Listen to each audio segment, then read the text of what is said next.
Welcome back. My name is Lauren, and this is Purpose-Filled You, the #1 place for planning, goal setting, and personal development. In today's video, I'm going to discuss with you some common time wasters that we all struggle with and ways that we can eliminate them from our lives or find better alternatives for those things. So if you're interested in any of that, just keep on watching.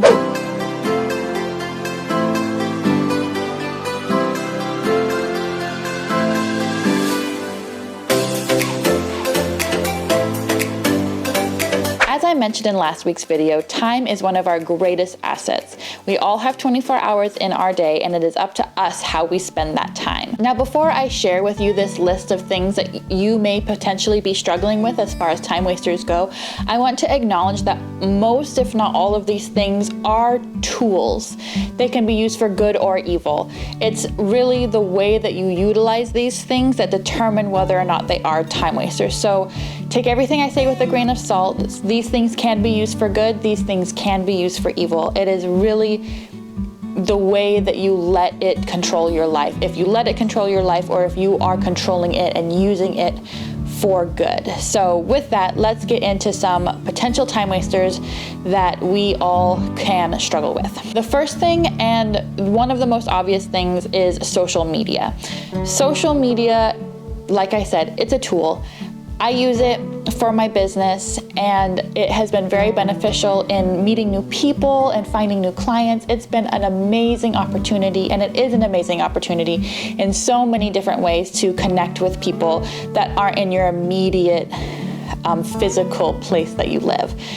But it also can be a huge time waster, especially with the news feeds. If you just start scrolling, you could just start scrolling and just hours go by and you don't even realize anything has happened. So I think I've mentioned before that I did delete all of my social media accounts about 4 years ago. I kept them deleted for almost 3 years, and then I brought them back with intention. And I was so thankful for that time because it helped me detox from the social media culture that we live in.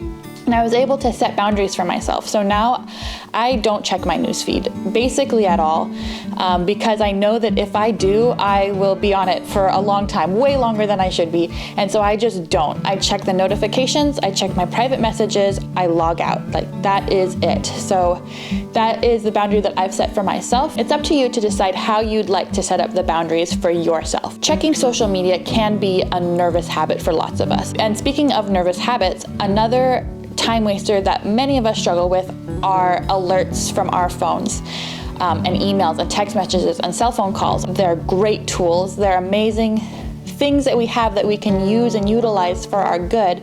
But if we let it can take up so much time. I remember listening to a podcast about about priorities and time wasters, and somebody who was an entrepreneur was able to look in her phone settings how much time she spent writing text messages, because she thought text messaging was faster than phone calls. And then when she found out how much time she spent just responding to text messages, she was blown away. It was like hours a day that she spent texting people. You don't realize it though, because it's only like 10, 20 seconds here, a couple seconds there. Like it's not that much time to just quickly respond to a text message. But if you have text messages coming in all day, every day, it can add up really quickly. And so things like that, the notifications on your phone can be very distracting. So what I encourage you do to help with this time waster is to turn off all notifications.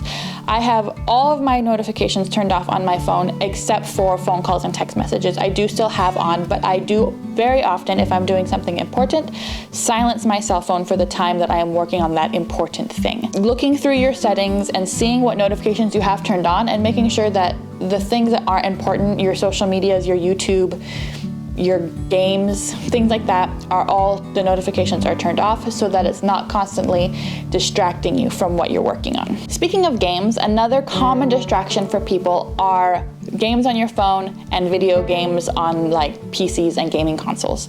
This is not specifically something that I struggle with, but I know lots and lots of people enjoy spending time with that. And if it is something that you're using as a reward or at the end of the day, great. That sounds awesome.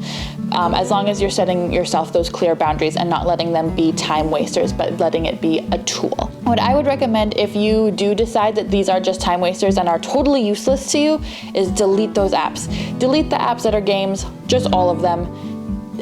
Get rid of your gaming consoles if it's a distraction to you and you don't want it in your life. Just don't have them in where you live. Don't let it be there as a distraction. Just get rid of it. That's my first tip. And then my second tip is if you do want to have something that you can do to relax a little bit or to just distract yourself, as long as you're using it intentionally, is download those apps that are educational apps. I've gone through phases where I loved using Duolingo to learn a second language. I've used Lumosity, which is another educational app. Things like that that help you maybe stimulate your brain, help you learn something new, and isn't just a total brain suck like the Candy Crushy games or whatever they're called. I've never played them, I don't know, but I know they're super fun and they can be very addicting. So maybe trying to find some positive alternatives to those games would be another great alternative. The next one I want to share that's in the same thread as video games, but a lot more of us struggle with, is TV in general. Cable TV, Netflix, like subscription TV services, all of those things can be a tool, but also can be terribly distracting. And so some things that you can do to help eliminate the use of TV and screen time, some can be more extreme than others. What we decided to do for our family is we took our TV. We had a fairly nice TV, and so my husband was not willing to let me give it to Goodwill like I wanted to. So what we decided as a compromise is we moved it into the garage and like unplugged in the garage in storage basically. And like once a month or so, we will work together to haul this giant TV into our living room and we'll have family movie night. And then family movie night is really special and we enjoy it, and it's a great treat. And then we put the TV back in the garage. And so that works for our family.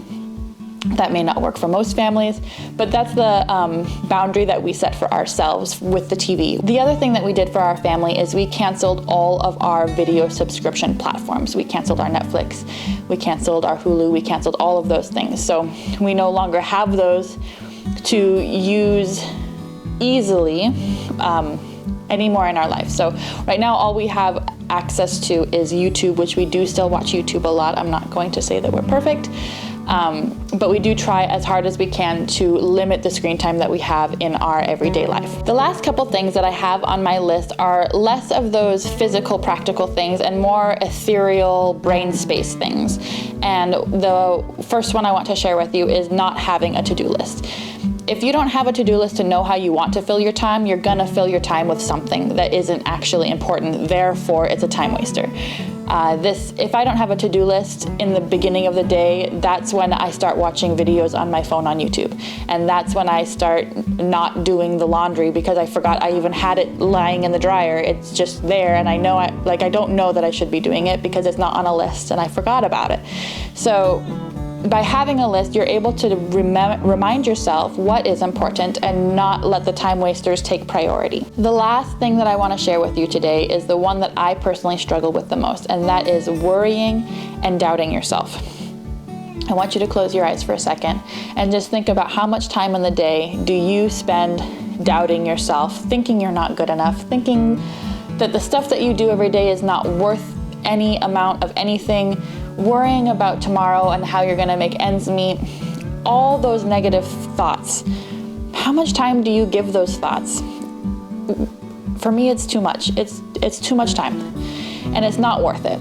So what I encourage myself to do, I am talking to myself right now. What I encourage myself to do is every time I start worrying about something, I start doubting myself and thinking it's not worth it, stop and turn those thoughts into something positive. And don't let them start taking over your time and your day and your life. It's just not worth it.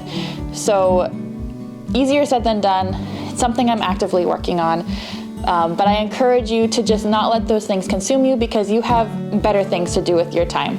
And so on that note, if you are interested in positive thoughts, positive vibes. Next week's video is all about gratitude. Thanksgiving is just around the corner and we have so much to be thankful for. And so next week's video, we're gonna focus on how to keep your brain space in a mindset of gratitude, how to utilize your journal and to start a gratitude log, and things of that nature. So if that sounds interesting to you, hit the subscribe button and we will see you next time. Bye.